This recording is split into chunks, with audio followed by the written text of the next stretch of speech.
lundi et on se retrouve pour débuter une nouvelle semaine de vlog. Une semaine donc qui commence avec du froid. Il fait donc déjà nuit puisqu'on est lundi soir comme d'habitude. Et surtout une semaine qui commence avec une nouvelle lecture puisque donc hier soir j'ai débuté une nouvelle lecture sous un ciel étoilé de Clarissa Bach, qui est donc la romance de Noël qui est sortie cette année.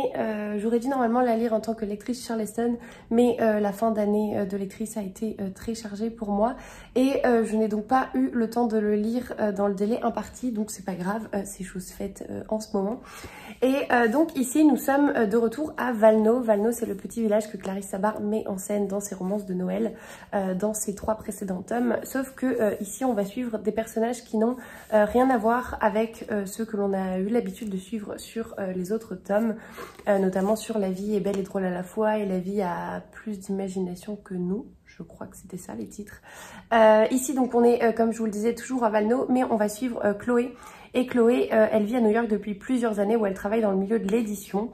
Mais après une rupture aussi douloureuse qu'inattendue, juste avant les fêtes, la jeune femme rentre en France trouver refuge à Valno, le village de son enfance. L'occasion de souffler et de profiter d'un peu de tranquillité, pas si sûr. Il lui faudra composer avec sa sœur jumelle Alban, qui vient de se séparer de son mari, avec le beau et mystérieux Théo qui semble la trouver très à son goût, et avec le sentiment que son histoire avec Mathieu n'aurait pas dû finir sur un tel échec. Rajoutez à cela un soupçon de lait de poule, des disparitions bien mystérieuses de nains de jardin et un concours du pull le plus moche, Noël ne s'annonce pas de tout repos.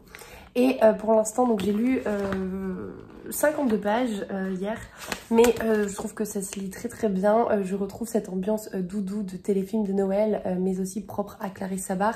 J'avais lu ces 2 premiers romans de Noël, il me manque simplement le 3e, donc Et nous danserons sous les flocons, que j'ai ici, que je lirai peut-être cette année si j'ai le temps. J'avais envie de privilégier celui-ci puisque c'est le dernier, mais voilà, pour l'instant j'adore l'atmosphère, j'adore retrouver Valno, ses habitants.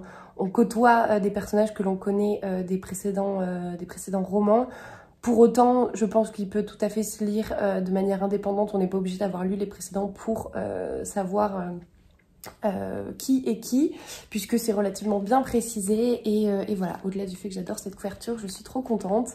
Ça y est, les festivités de Noël sont lancées, en tout cas pour moi. On est le 14 novembre, mais c'est pas grave. Je pense que je vais faire mon sapin assez rapidement, puisque donc... ça n'a rien à voir, mais normalement on quittera Paris pour redescendre dans le sud-ouest à la mi-décembre. Et donc j'ai envie de profiter de mon sapin, même si c'est un sapin artificiel, j'ai envie d'en profiter assez longtemps et pas seulement 15 jours. Donc tant pis, j'attendrai pas le 1er décembre ou le 6 décembre pour le faire. Et puis voilà, de toute façon vous le verrez je pense quand je l'aurai fait. Donc ça c'était pour ma lecture en cours et sinon j'ai reçu 3 colis aujourd'hui. Donc j'en ai déjà déballé 2 colis qui sont des envois totalement sauvages qui me viennent de chez City. Donc je ne sais pas du tout ce que c'est. J'ai reçu Memento Mori. Memento Mori, donc c'est un thriller qui est sorti le 9 novembre. Et donc la 4e de couve, une jeune fille est retrouvée inconsciente dans un parc parisien, droguée et maculée de peinture rouge. Apparemment, elle a été victime d'un jeu qui fait fureur sur les réseaux sociaux, le Witch Game, dans lequel les organisateurs lancent des défis toujours plus dangereux. Peu de temps après, une cinéaste est découverte morte chez elle, victime d'une mauvaise chute. Simple accident domestique. L'inspectrice Anne Lavelli n'y croit pas, d'autant que la victime préparait un film polémique sur les violences faites aux femmes. Alors que Lavelli enquête en parallèle sur les 2 affaires, elle découvre qu'elles sont liées à une vague de suicides de jeunes filles 20 ans auparavant. Dans l'ombre, un assassin semble tirer tranquillement les ficelles d'un véritable jeu de massacre et rien ne semble pouvoir l'arrêter. Donc, un thriller. J'avoue que cette couve, je ne suis pas hyper fan, mais à suivre. Je vous en parlerai quand je le lirai. Et voilà, j'avoue que ça fait très bizarre de recevoir des livres qu'on n'a pas demandé. Déjà que j'ai une palle qui ne fait que grandir, mais c'est gentil. Et un autre roman qui, celui-ci, je pense, me tentera davantage puisque c'est un cozy mystery. Et donc, c'est Petit crime et gros diamant de T.E. Kinsey. Donc il est sorti le 2 novembre celui-ci. Alors j'essaie juste de regarder si ce n'est pas une saga parce que je sais que T. Kinsey, elle a écrit la série, enfin la saga Les Enquêtes de Lady Hardcastle, que je ne connais que de nom, mais visiblement pas. Ah bah si. Alors je pense pas que ça fasse partie de la saga. je vais le découvrir. Mais on la retrouve puisque, donc je fais pareil, je vous lis le communiqué en vous montrant la couverture. Dans le Londres des années folles, pour oublier la guerre, on s'étourdit dans les nightclubs entre Charleston et Cocktail. Ivor et Bart, membres d'un groupe de jazz à la mode, profitent de leur succès avec insouciance en faisant danser les fêtards jusqu'au bout de la nuit. Une légèreté qui est de courte durée. Leur amie, l'excentrique Lady Hardcastle, leur demande d'espionner un homme soupçonné de vouloir dérober une fortune en diamants lors d'un concours de danse dans le club où ils se produisent. Pour ces détectives amateurs, c'est une affaire facile et sans danger, ou presque. Quand la saxophoniste de leur groupe tombe raide morte en plein concert, les choses prennent une autre tournure. Ivor et Bart vont devoir faire preuve de tout leur talent d'improvisation pour démasquer le meurtrier avant qu'il récidive et les fasse sortir de scène les pieds devant. Voilà, et donc T.E. Kinsey n'est pas une femme, mais un homme. Il a été journaliste en Angleterre pendant plusieurs années et a ensuite décidé de vivre pour ses passions et s'est lancé dans la plongée sous-marine, la guitare et la mandoline. Voilà, un homme passionné. J'aime déjà beaucoup plus cette couverture, donc je vous en parlerai. Je pense que je le lirai dans les prochaines semaines, voire prochains mois, parce que j'ai d'autres Cozy Mystery à lire d'abord. Mais là-dessus, je suis contente. Donc, merci aux éditions City, merci à Eric Poupée. Et voilà donc pour les réceptions. J'ai reçu un autre colis. Celui-ci, c'est un colis que j'attends. Enfin, que j'attends. Non, je n'attends jamais rien, mais que je savais que j'allais recevoir. Et c'est donc le dernier roman de Sarah Pearse. Sarah Pearse, c'est celle qui écrit Le Sanatorium, qui est un roman de ma wishlist. Et donc, c'est son nouveau roman qui s'appelle Le Nid. J'aime beaucoup cette couve un peu à la Nicolas Beuglet, ça me fait penser. Alors je ne l'ai pas avec moi, je l'ai rangé du coup vu que je l'ai terminé. Mais ce côté un peu gros rocher, perdu au milieu de nulle part, un peu île abandonnée. Et donc ici, on a un centre de bien-être luxueux, une île coupée du reste du monde, un serial killer en liberté. Bienvenue sur l'île de Carrie. Voilà, et donc il y a juste ça sur la 4e de couve. Il est noté effrayant, glaçant et claustrophobique par The Observer. Et en fait, il me tente trop. Donc, je pense que ce sera une de mes prochaines lectures dont je vous parlerai. Moi, je suis vraiment dans un mood thriller. Je fais que vous le répéter. Mais voilà, il me tente vraiment beaucoup. Donc, un grand merci aux éditions Michel Lafon. Et je vous en reparle très vite. Et donc, c'est tout pour aujourd'hui. Je vais partir faire manger. Il est donc 20h30. Il s'agirait de manger quand même au bout d'un moment. Et repartir lire. Et puis, j'essaie de vous reprendre dans la semaine. Je pense que ça va être une semaine assez chargée et bousculée en termes de vlog, puisque donc aujourd'hui j'étais en télétravail, mais mardi, mercredi et jeudi je serai donc en présentiel, là où d'habitude le jeudi je suis en télétravail. Mais voilà, je vais essayer de vous prendre un soir quand je rentre si j'ai le temps, et puis sinon je ferai ça dès que possible.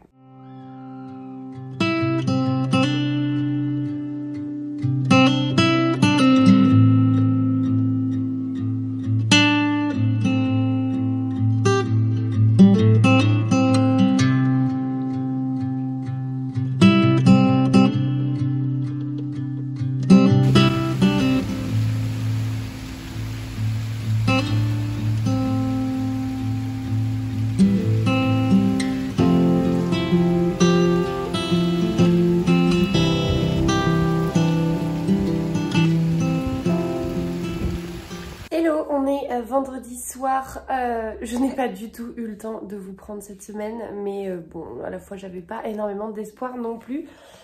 Donc ça va être un petit vlog, j'en suis désolée, la semaine a filé à toute vitesse, vraiment. Là on est vendredi soir, il est 17h45, je vais pas tarder à filer à la gare, aller récupérer du coup Fanny, Fanny du compte Fanny & Books, qui est devenue une amie et qui vient donc passer le week-end à la maison. Et en fait aujourd'hui, entre le travail et pas mal de choses à faire à la maison, j'ai couru un peu partout. Donc voilà, un update lecture quand même, puisque j'ai terminé Sous un ciel étoilé de Clarissa Bard. J'ai adoré cette histoire, j'ai adoré retrouver l'ambiance de Valno, j'ai adoré retrouver... à travers cette histoire, au-delà des personnages que l'on suit dans cette histoire, j'ai adoré retrouver les autres personnages, tous ces habitants de Valno que l'on connaît parce que on les a découverts dans les tomes précédents, enfin dans les premiers romans de Noël de Clarissa Bard. Et j'adore parce qu'en fait on a des...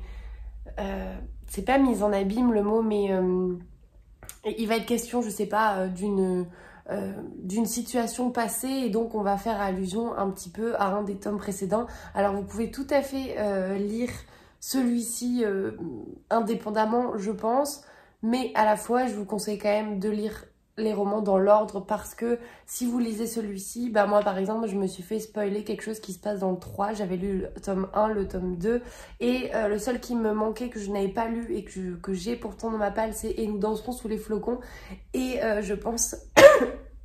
Pardon, je pense que j'ai été un peu spoilée et c'est normal parce que forcément il est question aussi de ce personnage que l'on retrouve dans le 3e tome. Donc voilà, bref, j'ai adoré cette histoire, j'ai adoré l'ambiance, j'ai eu l'impression d'être dans un téléfilm de Noël et puis la plume de Clarisse Sabart, c'est un véritable bonbon. Donc voilà, je suis en train de faire une allergie, j'ai l'œil qui est en train de pleurer tout seul, je reviens. Je crois que ça va un peu mieux.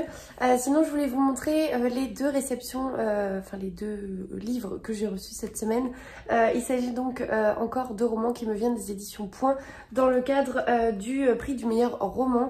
J'en ai reçu 2 qui sont donc ici. Le premier, c'est... Alors les 2, je ne les connais pas du tout. Le premier, c'est L'apiculteur d'Alep de Christy Leftery. C'est un best-seller international. Je ne sais pas ce qui est tombé. Et donc, la 4e de couve. Nuri est apiculteur, sa femme Afra est artiste. Ils vivent tous deux avec leur jeune fils Sami dans la magnifique ville d'Alep en Syrie. La guerre éclate et ravage tout jusqu'aux précieuses ruches de Nuri. Et l'inimaginable se produit, Afra ne veut plus bouger de sa chambre. Pourtant, ils n'ont pas le choix et Nuri déploie des trésors d'affection pour la convaincre de partir. Donc, l'apiculteur d'Alep. Et le deuxième... c'est Le voleur d'amour de Richard Malka. Celui-ci me dit davantage quelque chose. Qui est Adrian von Gott, le collectionneur d'art sans âge dont nul ne connaît la fortune? Quel drame a-t-il connu dans la Venise des années 1780 avant de découvrir son étrange et monstrueux pouvoir, celui de traverser les siècles? Mais l'éternité a un coût, mystérieux, douloureux, épuisé par les siècles déjà vécus. Adrian ne peut toucher la femme qu'il aime. Pour lui, l'amour se vole et ne se gagne jamais. Effectivement, ça a l'air particulier, mais pourquoi pas, il est relativement court. Et en plus de ça, il a l'air plutôt poétique. D'ailleurs, les 2 ont l'air plutôt poétiques. Donc voilà les réceptions. Je m'arrête ici parce que je ne fais que me moucher avec éternuer. Je pense que ça se voit à ma tête. Je vais aller prendre l'air, faire quelques courses, aller chercher Fanny. Et je vous reprendrai, je pense, dimanche pour clôturer cette semaine de vlog. À mon avis, je ne vais pas du tout vous prendre d'ici là. Et c'est normal aussi. Je vous ferai peut-être des petits plans de Paris et éventuellement de ce qu'on fera, si on va faire un tour en librairie ou pas. Et voilà, donc je vous dis à dimanche.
Hello, on est dimanche, je vous prends pour clôturer cette semaine de vlog.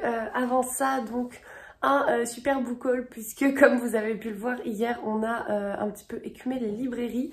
Je vais commencer juste par un update lecture. Donc j'ai commencé Les Dames de Marlowe, Il suffira d'un signe, c'est le tome 2. J'en suis page... Hop. Alors j'ai pas mis mon marque-page en plus, enfin il est tombé tout à l'heure. J'en suis chapitre 7, donc c'est l'équivalent de la page 60. Page 60 sur sur 400 et quelques, ce n'est donc pas énorme. Sans surprise, j'ai pas beaucoup lu ce week-end, mais bon, j'ai profité de Fanny et de Violette avec qui on a passé la journée d'hier.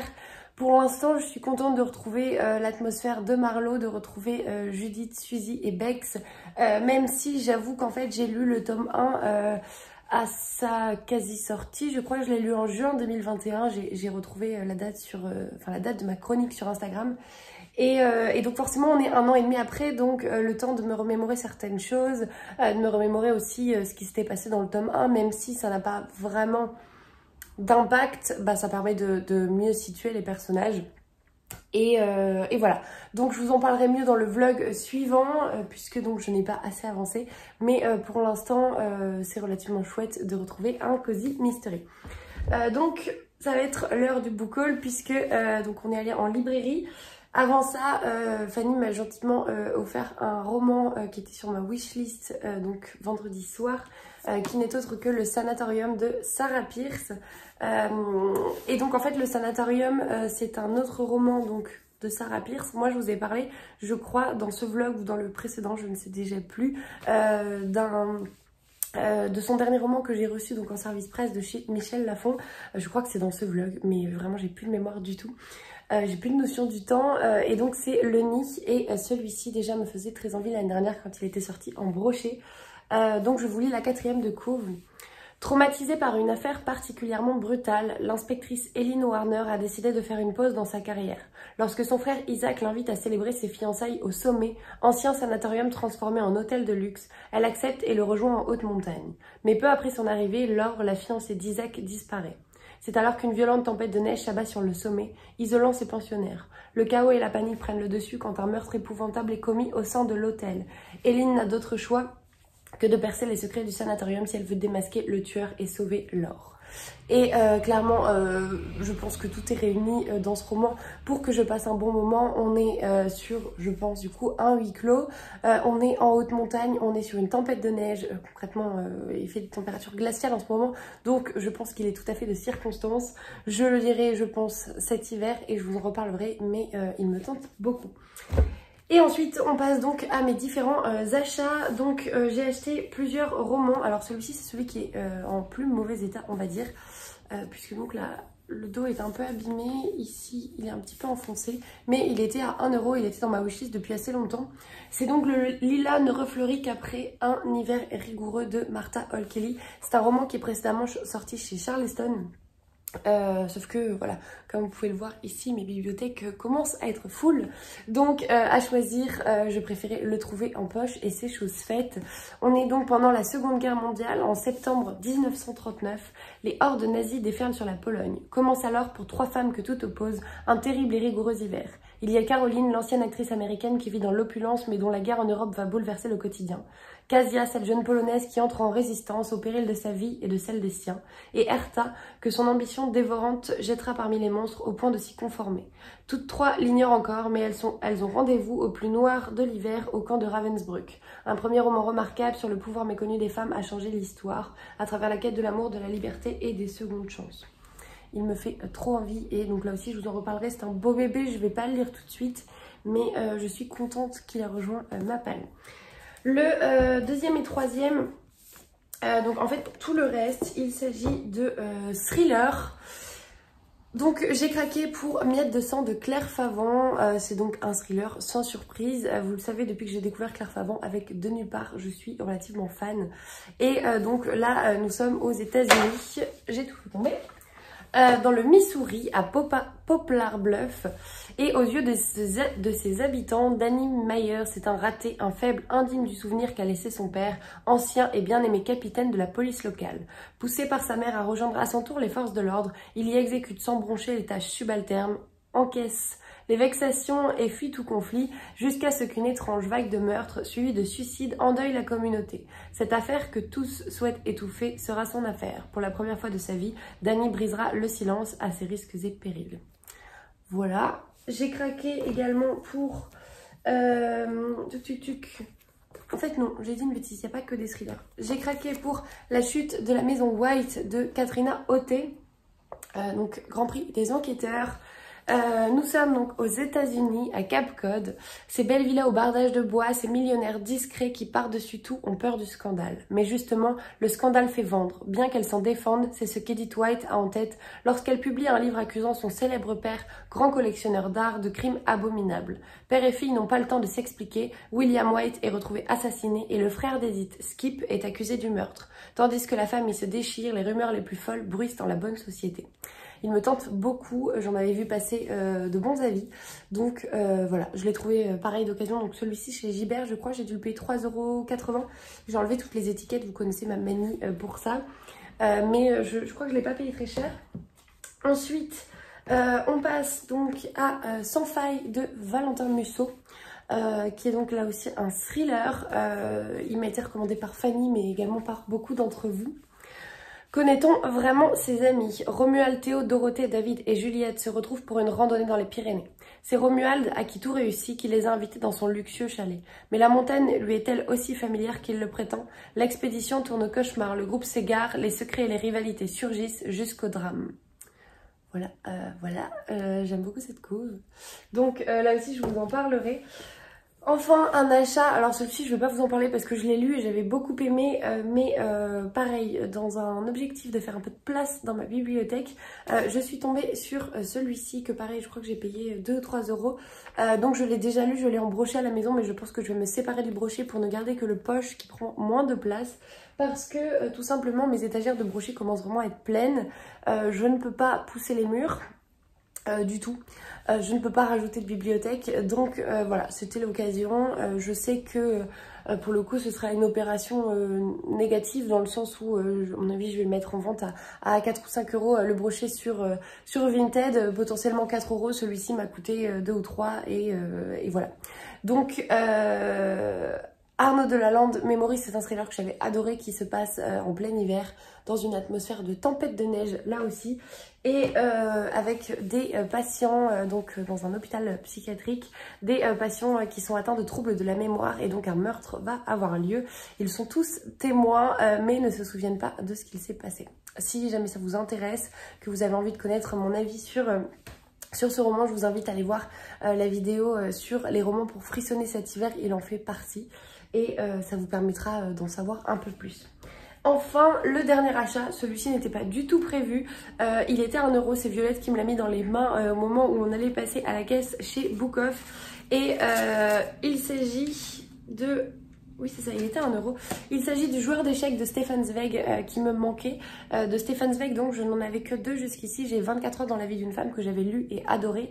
Et j'avais également La confusion des sentiments, je crois. Je ne sais pas où il est, donc voilà. Il me manquait celui-ci.